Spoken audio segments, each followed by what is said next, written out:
Everyone, and welcome to my YouTube channel. I am Sofia Ramoi and this is GPS for the Soul. I'd like to first begin by doing a Q&A because I feel like I haven't engaged with any of you in a while. Our engagement has been low and I'm curious to know about you as much as I'm sure you're kind of curious about who I am and what I do and why you should care. Because your time is important, right? So I'm going to go through a few Q&A questions in this session. We're going to do it in under 10 minutes because that's all I have left for the day. And I'm going to try answer as many questions as I can from you, as well as try to give you some more insight in a more intimate way, in a more personal way, I should say.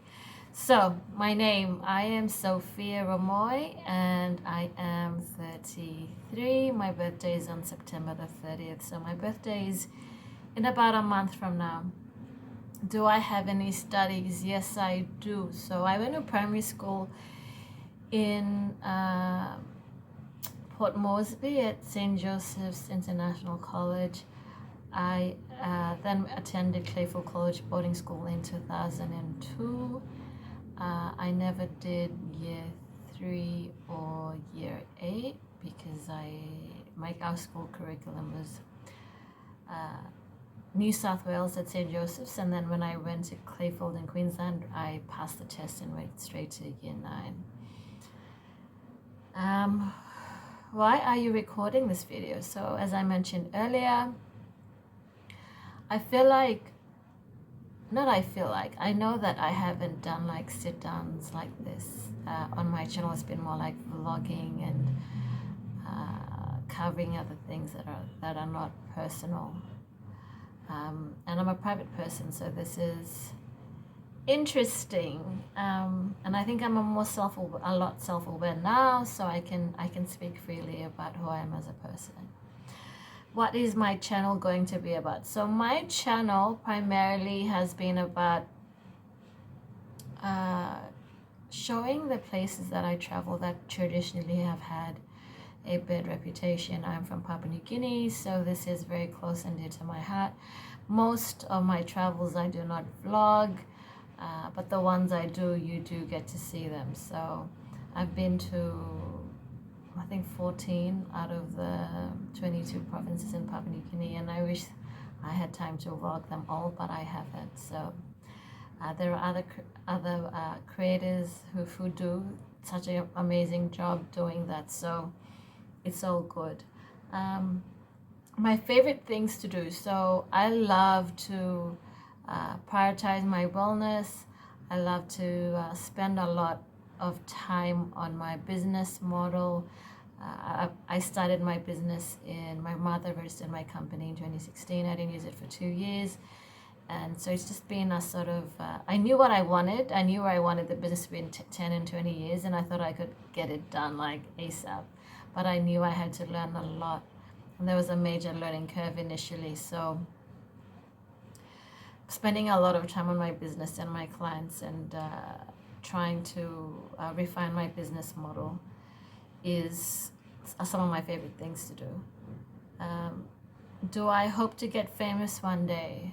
Well, fame, right? So I've always had an issue with it because I've just always been a private person. But fame, if it's to one of my favorite scriptures, if not, is Matthew 5 verses 13 to 18, and in it it talks about you are the light of the world, and I feel that sense of purpose to use technology to kind of shed light and tell stories about things that normally would be dismissed and don't get the level of coverage that they do. My intention is not to go viral, it's just to document and publish. Are you starting a channel For the money, oh, good question. Yes, absolutely. I'm not going to lie about that. We need to monetize our content.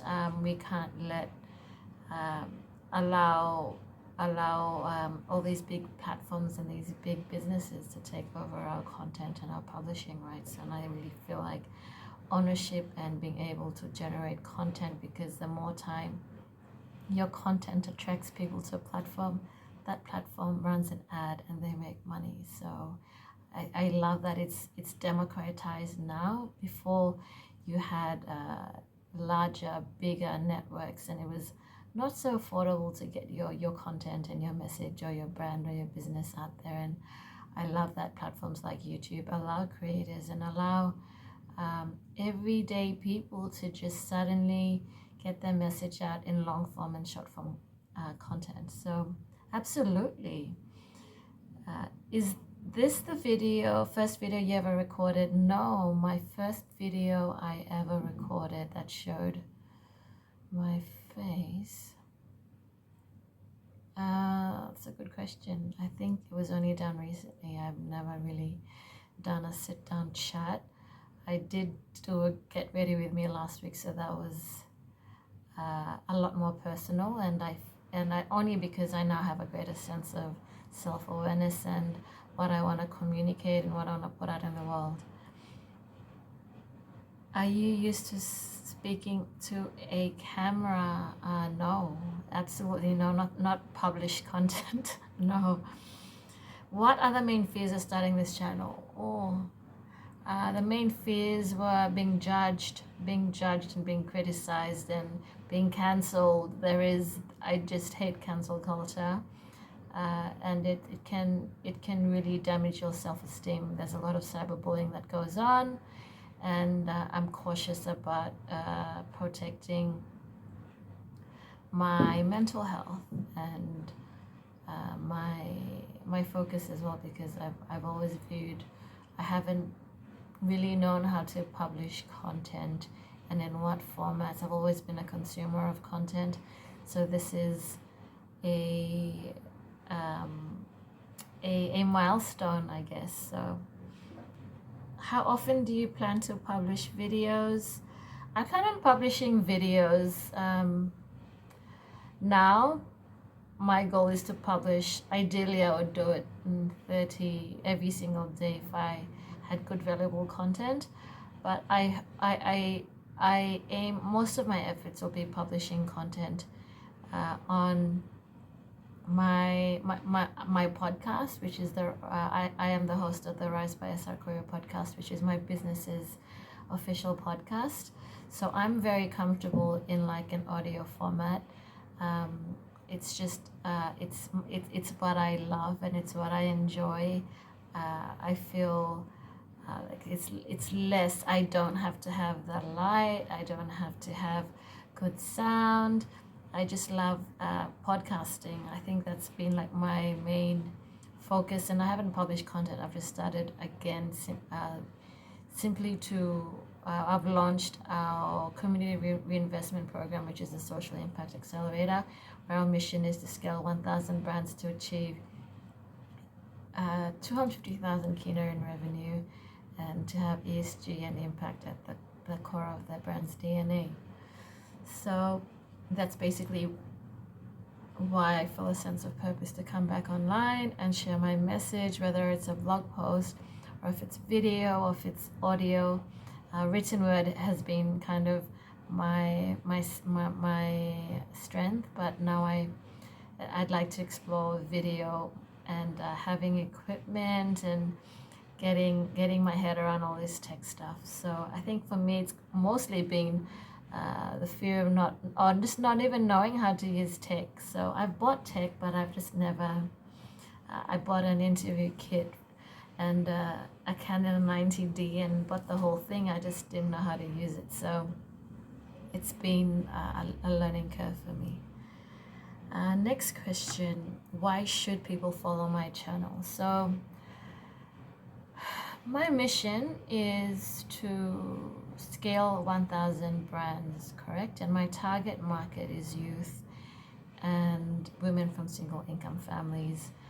if you saw the viral photos of thousands of people that showed up at Stanley Hotel to be interviewed for, I think, less than 20 jobs, then I think that really humanized youth unemployment. And for me, I know that it's just resources that are not being properly reallocated into business creation, because I was once rejected from the formal economy we all have, and it was kind of I knew that in order to do all the things I wanted to achieve in my life, having a career and committing to an employer for the next 10 years of my life wasn't going to get me there as fast as owning a business or a company did. And I wish I'd started my business as a youth, and I wish I knew and had all the technology that we do now, and the know-how and the knowledge and the network that I did when I was younger. And that's basically why I feel a strong sense of conviction to do what I'm doing right now. Are you going to show your real personality, or are you a character? I am. I intend to be my authentic self. There's no other way I know how to do this. If I was going to be too corporate, I would feel like I was an imposter. If I was too scripted, I would feel like the being judged would be more of a high up. The criticism would flow. And not that I'm afraid of criticism, it's just how it's communicated. I love and appreciate constructive criticism, but I do not engage in cyberbullying or personal attacks. That's just beneath humans' level of logic, rationing, and intellectual capacity. So you can unsubscribe and move on if that is your toxic trait. Please do. And that's basically it. We've reached our 10-minute mark, and I'm now going to leave it here. Click the links in my description if you would like to learn more about our Social Impact Accelerator program. And if you would like to get in touch with me, I'd be more than happy to hear from you. If there's any other questions you want asked in the next video, please comment and let me know. Terima kasih, and have a pleasant and wonderful evening. Selamat malam.